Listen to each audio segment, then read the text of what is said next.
My name is Carlos Tramonte, and my project focuses on using photographic assessments on facultatively symbiotic corals to rapidly assess algal symbiont densities.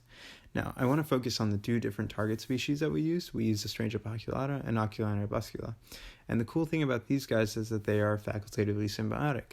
And that means that they are great model species for coral bleaching because they can exist both aposymbiotically and symbiotically without inducing any stress on them.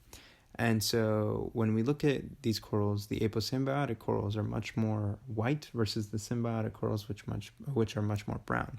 And because of this, the aim of the experiment was essentially wanted to correlate the symbiont densities from our color analysis with the actual relative symbiont densities obtained from RNA-seq, so that we can provide a non-invasive way of determining the symbiotic state using photographic assessments to determine future coral health.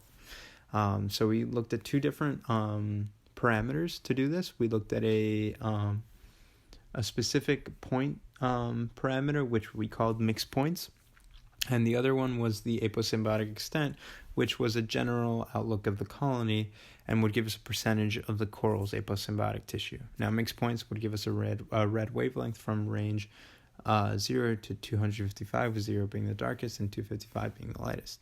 Now, when we actually took this data and we compared it to the relative symbiont densities, we found that in Oculina arbuscula, the mixed point values for the relative symbiont densities and the aposymbiotic extent for the relative symbiont densities,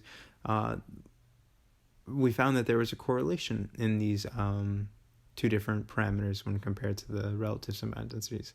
Now, Astrangia poculata, however, we found that there was no correlation between these values. And so this indicates that although there is a relationship between the photographic assessments and the relative symbiont densities, these photographic assessments need to be made species-specific because we believe that it has to do because there's a difference in polyconductivity between Astrangia poculata and Oculina arbuscula. So, as you can see in these two pictures over here, the Astrangia poculata their polyps seem to be much more independent of each other, where they go kind of cut and dry from brown to white, versus Oculina arbuscula, whose corals or whose polyps tend to blend in more gradually. And this was further supported when we looked at Astrangia poculata's specific relative symbiont counts when compared to the symbiont state, which is the specific area where we got the symbionts from. And it indicates that Astrangia poculata does follow the same trend as Oculina arbuscula, but that it's much more localized. So overall, photographic assessments can be used to create a framework for correlating coral color and symbiotic status.